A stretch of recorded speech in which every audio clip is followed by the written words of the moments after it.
கோவை மாநகராட்சி நிர்வாகம் மற்றும் குடிநீர் வழங்கல் துறை சார்பாக தூய்மை இந்தியா திட்டத்தின் கீழ் மொத்த குப்பை உற்பத்தியாளர் மற்றும் மறுசுழற்சி பயன்பாடு விழிப்புணர்வு கூட்டம் மற்றும் கண்காட்சி கோவை மாநகராட்சி ஆர்எஸ்புரம் கலையரங்கத்தில் நடைபெற்றது.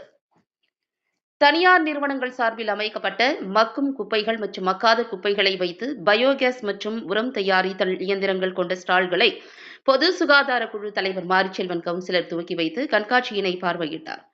மேலும் இயந்திரங்களின் செயல்பாடுகள் குறித்தும் அவர் ஆய்வு மேற்கொண்டார்.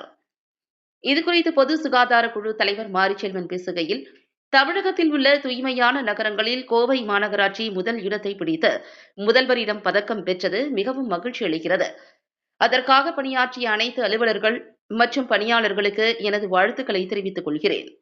குறிப்பாக ஒத்துழைத்த பொதுமக்களுக்கும் எனது வாழ்த்துக்களை தெரிவித்துக் கொள்கிறேன் என்றார். மேலும் ஒரு நாளைக்கு 100 கிலோவிற்கு மேல் கழிவுகளை உருவாக்கும் நிறுவனங்கள் மாநகராட்சியால் அங்கீகரிக்கப்பட்ட குப்பைகளை எடுத்து மறுசுழற்சி செய்யும் நிறுவனங்களிடம் வழங்க வேண்டும். அங்கீகரிக்கப்படாத நிறுவனங்களிடம் வழங்கும் பட்சத்தில் மீண்டும் அந்த கழிவுகள் மாநகராட்சி பகுதிகளில் கொட்டுகின்றனர். இதனால் மாநகராட்சிக்கு வருமான இழப்பு ஏற்படுவதுடன் சுகாதார சீர்கேடு ஏற்படுகிறது.